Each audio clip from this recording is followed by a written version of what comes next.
This is a badge that a lot of people wear, and it's not a good thing. So the too busy thing is a rationalisation. It's a personal rationalisation. Oh, I'm flat out. I'm too busy. I can't possibly do that. It creates uncertainty. So for the people that are too busy up here, it creates uncertainty down here. And what the people down here want is certainty. So what you want is certainty from the person above you or the people above you. You definitely want certainty. And too busy creates uncertainty. Therefore, too busy is a bad thing, not a good thing. And it's very common for people to say, oh, yeah, I'm absolutely, how are you? You know, I'm flat out. Oh, I'm flat out as well. You know, we're both flat out, yeah? What they should be saying is, I'm totally disorganized. Yeah, I get 80,000 a year salary, which is pretty good, and I'm just completely disorganized. That's what they should be saying, because that's what they are saying when they're saying I'm too busy. So this was a guy I was helping. So I was helping this guy, and I could see a train, you know, heading towards him and his career. And I sent him quite a short message saying, you know, we really need to talk, you know, as soon as you possibly can. And he sent me that text. And he had time, I hasten to add, to change the screen to put that slash in. Can you see that? So we had enough time to do that. More urgent, immediate things to worry about this week. Yeah? And 2 weeks after this happened, this guy lost his job. Yeah? Now, it wasn't his fault that he was too busy. He was caught up in an environment created by the other people in his organisation. And so that's not a rationalisation, that's the truth. So behavioural science says that behaviour is contingent on the environment, the room, and the people within the room. So the living room at home, and you, and the children, and the TV, and you know, the air conditioning unit, and everything all accumulates up to the environment, and it's that drives behaviour.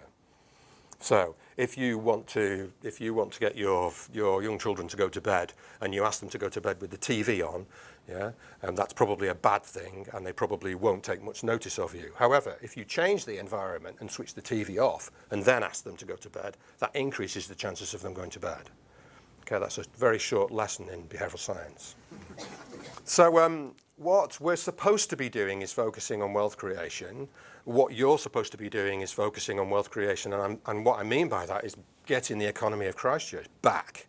At the moment, it seems to be straggled all around the outside of Christchurch, and some of it seems to be doing pretty well as well. But it's supposed to be, you know, in Christchurch, and it's not back there yet, obviously. And loss aversion is focusing on not losing what you've got. So loss aversion is looking at expense claims and, you know, mileage claims, and looking at claims, looking at invoices and checking things and making sure that you're not losing something. And wealth creation is, okay, of the opportunities that are out there, are we maximising all of our opportunities? Are we doing all of the things we can be doing to create maximum wealth, to finish the project? Are we focusing on things that are diverting us from finishing the project, or are we focused on finishing the project? Yeah? Whoever's doing Ferrymead Bridge is not focusing on the project, because I've been looking at that for a long time. You know, when the Allies went across the Rhine, they went over those, put those bridges back pretty quick. You know, somebody said to me, 16 weeks easy. So the person that is in charge isn't here, is it? Are they? Well done.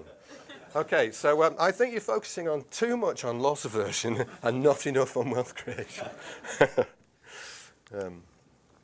So aseptic focus, it's a nice phrase. It's Sir Ken Robinson's phrase, who's a great speaker. If you can get him here, it's very funny.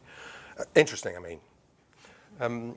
Aseptic focus is when you and the organisation aren't focused on the right things. The analogy is the guy that drinks 10 pints of beer a night and goes to see his doctor and says, you know, I keep going to the toilet all through the night. And the doctor says, well, I'll refer you to a kidney specialist. He goes to see the kidney specialist, who says, so what's the problem? He says, I go to the toilet 5 times a night. He says, well, tell me about your habits. I drink 10 pints of beer a night. And he says, well, drink 10 whiskies instead. Well, won't that affect my liver? Yeah, but I'm a kidney specialist. That's aseptic focus. And it's very common, and it's very easy to observe. So tomorrow when you go back to work, this is one of the things you can actually observe. Why on earth are they talking about this when this is happening? You know, this is what we should be talking about, but everybody seems to be rummaging around in the detail over here. And so we're tuned to responding aggressively when people tell us things we don't like. As humans, that's what we're tuned to. There are a number of things as humans that we're tuned to that aren't a lot of help if you're a project manager or you're building projects or you want to create wealth.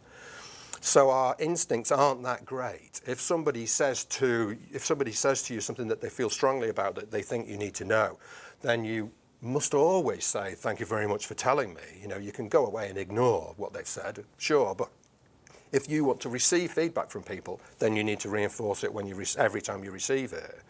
And our instincts don't have us doing that, really.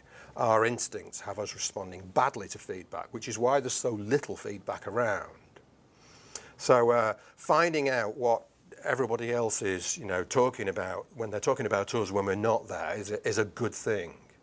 And creating an environment where that happens is quite hard, because people's natural instinct is to not tell you the stuff that they really should be telling you. And I coach a number of senior people in organizations, and I'm forever saying to people, okay, so the very people who you are totally dependent on for your success, you treat badly. Excellent. This is going to be a really long coaching relationship, because the people that you totally depend on for your own success, you need to be treating very well indeed, yeah? Better than clients, in fact, yeah? So micromanagement is another instinctive thing. So, all right, well, he hasn't done it, so I'll have to do it, and I'll have to do that, and I'll have to do this. There was a great paper in the 70s called Who's Got the Monkey by a guy called Bill Onken, and it's a great paper. I can send it to you if you want. And it just talks about the downsides of the manager doing everything themselves and not simply saying, doing the right thing with the people and creating an environment where the people below them in the organization can be successful. Because that's the job of a leader, is to create an environment for other people to be able to do their jobs, not do their jobs for them. And I've got 2 or 3 of these on my radar screen at the moment, one quite a famous one, whose name I won't mention. And these are people who are hugely successful and can do the jobs of at least 6 people, but they are very aggressive and they want to be forgiven for all of their out-of-control, egotistical, lunatic behavior because they're successful. It's very short-term. There were a lot of these in high up in banks before the recession, famous names, and also at Enron. And this is a bad thing. So talented people who are just unchecked type A aggressives need to be ganged up and sorted out. You can sort them out, actually. They're not impossible. It's not impossible to sort these people out. But they have to be ganged up on, and they have to be picked off, one little behavior at a time. I saw a great situation of this where there was a client, a person who was being a bit too kind of controlling over a group of contractors. So a group of contractors, client person playing God over contractors. And the client person was the only one that wanted the, exhibition centre. However, it wasn't going particularly to plan because everybody was straight into loss aversion because of the bullying that was coming down from the client. So it was one of these self-fulfilling kind of bad client situations which you read about sometimes. Edinburgh Tram's an excellent one to read up on. These people got together and said, okay, every time he says the word contract, we'll all look out of the window. And so this guy said contract, and they all glanced out of the window. And he noticed, but he noticed that it happened, but didn't quite. So carried on talking, and this went on for quite a while. Every time he said the word contract, everybody glanced out the window, and then because it got funny, everybody started laughing and glancing out of the window. And at some point, some brave soul told him that, look, because you're impossible, we had to make life, a bit more acceptable for ourselves.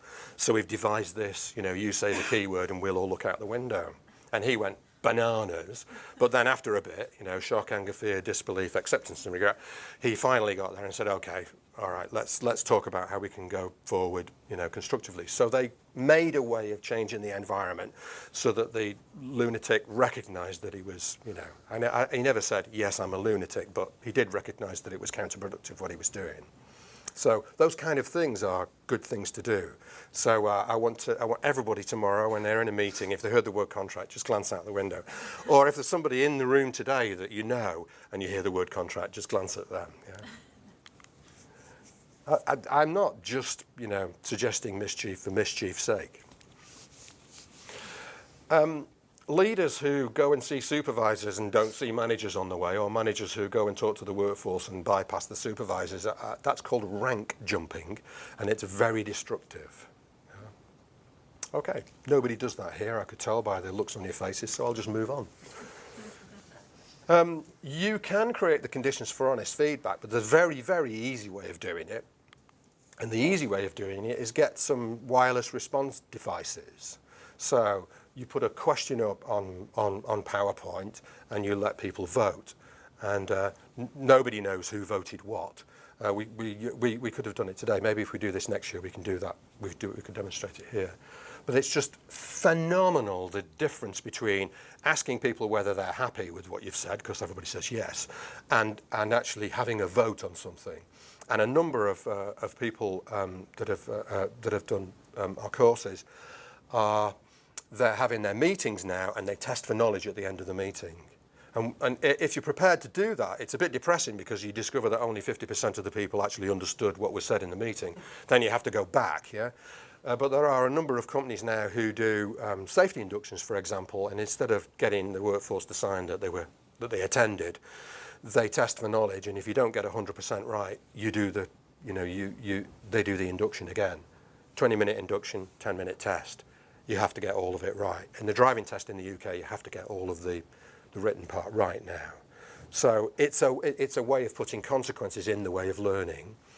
But getting anonymous feedback means that you discover, you know, the truth about what it was that you just assumed. Because if you're presiding over a meeting, it's very easy to assume that everybody understood what you said.